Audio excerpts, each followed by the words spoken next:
दोस्तों, कथा कहना, खासकर भागवत कथा की हम बात कह रहे हैं। कथा कहना क्या हमारे समाज में किसी वर्ग विशेष का विशेषाधिकार है? कल जो इटावा में घटना हुई उसे देखकर तो ऐसा ही लगता है। नमस्कार, मैं हूं अनूप श्रीवास्तव और आप देख रहे हैं न्यूज नशा। दोस्तों, इस वीडियो में हम चर्चा करेंगे इटावा में हुए उस घटना के बारे में जिसमें वहां इटावा के एक गांव में कथा सुनाने गए, भागवत कथा सुनाने गए एक व्यक्ति का पहले जाति पूछी गई और जब वो ब्राह्मण नहीं निकले तो उनके सिर मुंडवा दिए गए, उनको जूतों चप्पलों से पीटा गया और यहां तक कि उन्हें उनके ऊपर पेशाब के छींटे भी डाले गए।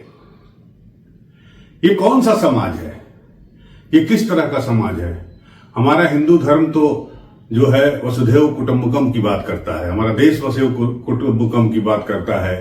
हिंदू धर्म को कहा जाता है कि सबसे सहनशील धर्म है और उस धर्म में अगर कोई दूसरी जाति का, वो ब्राह्मण न हो कि कोई किसी दूसरी जाति का है और अगर वो भागवत कथा सुना रहा है या सुनाना चाहता है तो अगर आपको सुनना हो तो ठीक है, अच्छी बात है, सुनिए बैठ के। अगर आपको नहीं सुनना हो तो आप वहां से जा सकते हैं।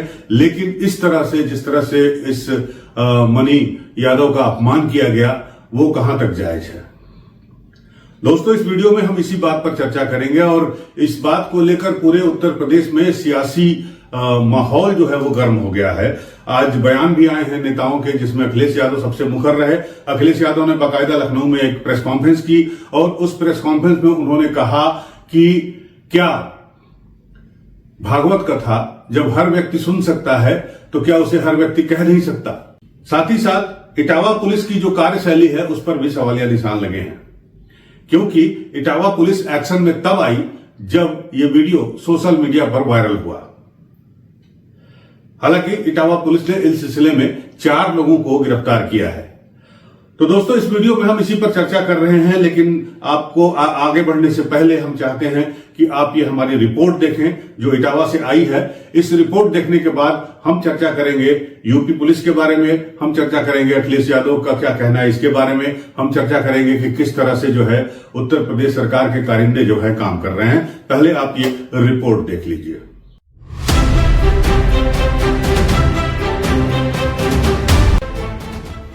धर्म, जाति और अपमान के बीच उलझी एक ऐसी कहानी जिसने पूरी यूपी को हिलाकर रख दिया। इटावा के थाना बकेवा क्षेत्र के दादरपुर गांव में भागवत कथा कहने पहुंचे कथावाचक मुकुटमणि सिंह यादव के साथ जो बर्ताव हुआ वो न सिर्फ शर्मनाक है बल्कि हमारी सामाजिक व्यवस्था पर भी सवाल खड़े करता है।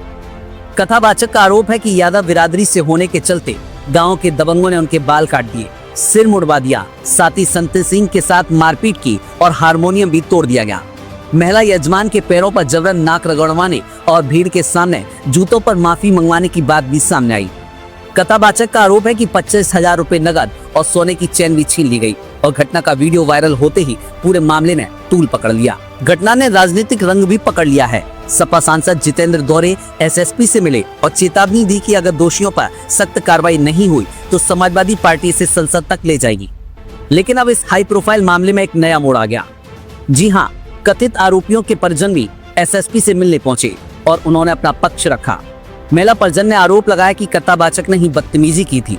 उनका कहना है कि पूरा सच अब तक सामने नहीं आया और जांच से सब स्पष्ट होगा। परिजनों ने एसएसपी से निवेदन किया कि वे एक तरफा कार्रवाई न करें और निष्पक्ष जांच करवाई जाए। एसएसपी ब्रजेश कुमार श्रीवास्तव ने कहा कि मामला संवेदनशील है और दोनों पक्षों की बात सुनी जा रही है। जांच के लिए थोड़ा समय मांगा गया है और दोषी चाहे जो भी हो बख्शा नहीं जाएगा। अब सवाल बड़ा है, क्या एक कथावाचक का अपमान किया गया या मामला राजनीतिक हथियार बन गया है? क्या जात की आग में धर्म भी झुलस रहा है? और क्या पुलिस सच्चाई तक पहुंच पाएगी या हर बार वायरल वीडियो ही उसकी आंखें खोलेंगे? सपा प्रमुख अखिलेश यादव भी खुलकर सामने आ चुके हैं। उन्होंने कहा कि भागवत कथा सबकी है, कहने वाला किसी भी जाति का हो सकता है, लेकिन जो इटावा में हुआ वो सिर्फ अमाननीय नहीं बल्कि संविधान के भी खिलाफ है। अब जब दोनों पक्ष सामने आ चुके हैं तो सियासत गर्मा चुकी है और समाज बंटने की कगार पर है। तो दोस्तों, जिनका अपमान किया गया, जिनको बेइज्जत किया गया, ये कहकर कि आपको ये अधिकार नहीं है इस भागवत कथा को कहने का, आपने अपनी जाति छुपाई है। वो आज लखनऊ में थे। जी हाँ, समाजवादी पार्टी के दफ्तर में थे। वहां पर उनको अखिलेश यादव यानी और उनके समाजवादी पार्टी के कार्यकर्ताओं ने बुलाया था। बाकायदा उनका सम्मान किया गया और मीडिया के सामने उन्हें पेश किया गया और साथ ही साथ जो है वो उनको कुछ पैसे भी दिए। तमाम समाजवादी पार्टी के नेताओं ने, विधायकों ने जो वहां पर मौजूद थे, और अखिलेश यादव ने यही सवाल पूछा इस प्रेस कॉन्फ्रेंस में और उन्होंने भारतीय जनता पार्टी की सरकार पर यह आरोप लगाया कि सरकार जो उत्तर प्रदेश की सरकार है भारतीय जनता पार्टी की, वो हार्टलेस हो गई है, वो अनडेमोक्रेटिक हो गई है, यानी उसके अंदर संवेदना मर चुकी है और जो कुछ हो रहा है उसे देखते हुए यह भी कहा जा सकता है कि यह एक लोकतांत्रिक सरकार नहीं है। जाहिर सी बात है, कोई भी सरकार ये नहीं चाहेगी कि उसके राज्य में या उसके शासन में इस तरह की घटना हो। जो संविधान सम्मत जो अधिकार लोगों का है, व्यक्तिगत अधिकार लोगों का है, निजी स्वतंत्रता का अधिकार है, अभिव्यक्ति का अधिकार है, उस पर जो है आघात हो, उस पर चोट पहुंचे। निश्चित रूप से इसमें सरकार का कोई दोष नहीं है। किसी गांव में या किसी कस्बे में अगर इस तरह की घटना हो गई तो जाहिर सी बात है कि सरकार को ये पता नहीं होता या सरकार हर जगह मौके पर खड़ी नहीं रह सकती। लेकिन अखिलेश यादव का सवाल यह था कि जब पुलिस को सूचना थी और पुलिस अगर समय रहते ये उस पर एक्शन लेती तो हो सकता था कि ये घटना होने से बच सकती थी। बहरहाल इसमें कितनी सच्चाई है कितनी नहीं है ये तो इटावा पुलिस बता सकती है, लेकिन इतना जरूर है कि पुलिस हरकत में तब आई जब इसका वीडियो सोशल मीडिया पर वायरल हुआ। इसी बात को लेकर अखिलेश यादव ने सवाल किया कि क्या पुलिस जो है जब किसी घटना का वीडियो वायरल होगा तभी एक्शन लेती है। और पिछले कई इंसिडेंट्स में यह हमने देखा भी है कि जब घटना का वीडियो सोशल मीडिया पर वायरल होता है उसके बाद पुलिस एक्शन में आती है और अपराधी पकड़े जाते हैं। अभी एक आपने वीडियो देखा होगा, पिछले 24 घंटे से चल रहा था, बरेली का बताया जा रहा है, जिसमें एक युवक जो है एक लड़की को छेड़छाड़ करता है, गलत तरीके से उसे छूता है और सीसीटीवी कैमरे में वो घटना कैद हो जाती है। उसके बाद जो है वो वीडियो वायरल होता है, उसके बाद पुलिस उसको पकड़ती है और उस मुठभेड़ के दौरान उसके पैर में गोली लगती है। तो खैर ये एग्जाम्पल है, तमाम तरह के ऐसे बहुत सारे एग्जाम्पल आपको मिल जाएंगे। जब घटना का वीडियो सोशल मीडिया पर वायरल हुआ या होने लगा उसके बाद उत्तर प्रदेश की पुलिस हरकत में आई है। तो ये जो टेंडेंसी है जिला पुलिस की या कमिश्नरेट पुलिस की काम करने की, इस पर सवालिया निशान उठाए अखिलेश यादव ने। अब सवाल है कि क्या ये सरकार अनडेमोक्रेटिक है, जो अखिलेश यादव ने सवाल उठाए। तो अब दो घटनाएं हम आपको बता सकते हैं जो कि सरकार के कारिंदों या यूं कहें सरकार में सहयोगियों के द्वारा की गई। पहली घटना आपने सुनी होगी, राजीव सिंह भाजपा के विधायक हैं, वंदे भारत की ट्रेन में उनका सीट कहीं अलग था अपनी फैमिली से, तो उन्होंने फैमिली के पास जो मेंबर बैठा हुआ था, जो यात्री मुसाफिर बैठा हुआ था, उससे अपना सीट एक्सचेंज करने की बात कही। जब उसने नहीं किया तो झांसी में अपने समर्थकों को बुलाया, उसको पीटा पाटा और भद्द पिटी किसकी, भारतीय जनता पार्टी की, जिसकी सरकार है उत्तर प्रदेश पे। ये एक पहला स्टांस था, आपने देखा होगा सोशल मीडिया पर। दूसरा स्टांस कल बांदा से आया है, खबरें अखबार में इस तरह की छपी कि एक विधायक जो है प्रकाश उनका नाम है, बीजेपी के विधायक हैं वहां से नरैनी से शायद, और वहां पर जो है वो रात को 11:30 बजे थाने पहुंच गए। ओवरलोडेड ट्रक पुलिस ने जब्त की थी उसको छुड़वाने के लिए और वहां पर उन्होंने पुलिस वालों के साथ बदसलूकी की। कहा तो ये भी जा रहा है कि एसडीएम से जो है वहां पर उन्होंने एसडीएम को थप्पड़ जड़ा। हालांकि न तो एसडीएम की तरफ से न तो विधायक की तरफ से इस बात की पुष्टि की गई और जो है एक केस वहां लिखा गया। जब मामला सोशल मीडिया में आया, हल्ला मचा, उसके बाद जो है फिर आज विधायक ने जो है प्रेस कॉन्फ्रेंस की और उन्होंने कहा कि नहीं ऐसा कुछ नहीं हुआ, हमने कुछ नहीं किया, हम ट्रक छुड़वाने नहीं गए थे, हमने एसडीएम को थप्पड़ नहीं मारा था और हमारी एसडीएम से बहुत जो है सौहार्दपूर्ण वातावरण में बातचीत हुई थी।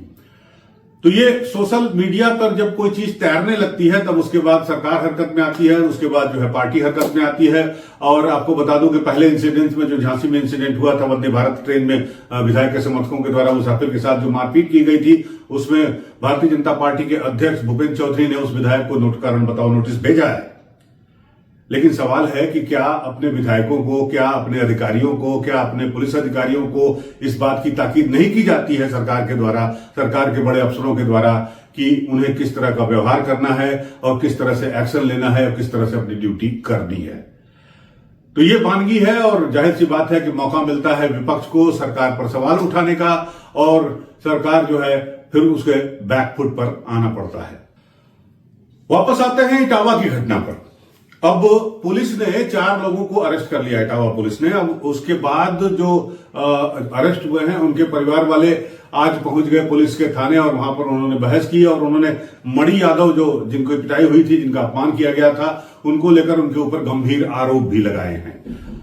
अब इटावा पुलिस ने समय मांगा है इसकी जांच करने के लिए, इसकी जांच पूरी करने के लिए और वस्तुस्थिति क्या है इसका पता लगाने के लिए। लेकिन सवाल है कि इसको लेकर आप अगर सोशल मीडिया उठाकर देखिए तो हमारा समाज जो है या सोशल मीडिया यूजर्स जो हैं वो 2 हिस्सों में बटे हुए हैं। एक जो इसे सही मान रहे हैं, दूसरा जो इसे गलत मान रहे हैं।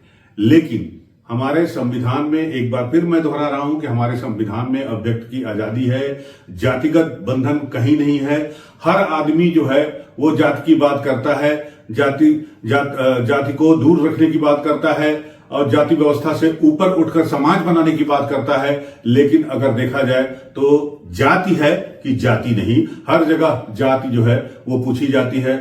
चाहे वो आप किसी का नाम पूछ लीजिए समाज में, स्कूल के एक लड़का जब दूसरे लड़के से पूछता है या एक व्यक्ति जब दूसरे व्यक्ति से पूछता है, या फिर आप बिहार में चुनाव हो रहे हैं, आप देख रहे होंगे कि हर पार्टी हर जाति को अपनी तरफ लुभाने के लिए किस तरह से जो है कवायद कर रही है, किस तरह की कसरतें कर रही है। उत्तर प्रदेश और बिहार में कांग्रेस जो है वो जातिगत जनगणना पर जोर दे रही थी और कहा जाता है कि वो क्रेडिट लेने की भी कोशिश कर रही है कि उसके जोर देने पर, राहुल गांधी के द्वारा इसको मुद्दे को बार बार उठाने पर जो है केंद्र की सरकार ने जातिगत जनगणना कराने का निर्णय लिया। तो एक बार फिर मैं कहना चाहूंगा कि जाति है कि जाति नहीं।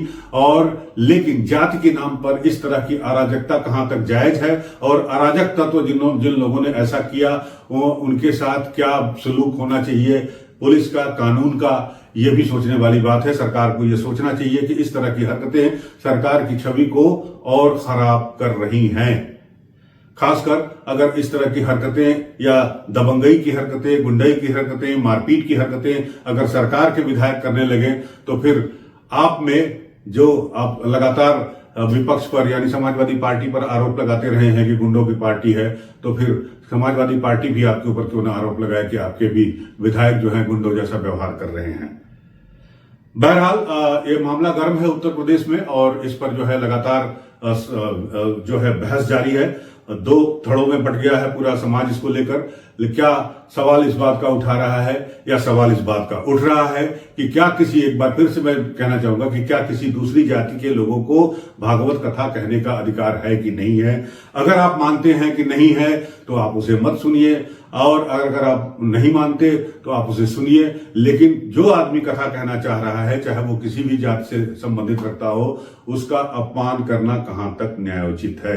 अब देखना यह होगा कि उत्तर प्रदेश की सरकार जिसके ऊपर इस तरह से उंगलियां उठ रही हैं, वो सरकार इस मामले में, इटावा प्रशासन, इटावा पुलिस प्रशासन इस मामले में क्या एक्शन लेता है, ये इस पर नजर बनी रहेगी। आप भी हमारे साथ बने रहिए। मिलते हैं आपसे अगले वीडियो में, तब तक के लिए नमस्कार, जय हिंद।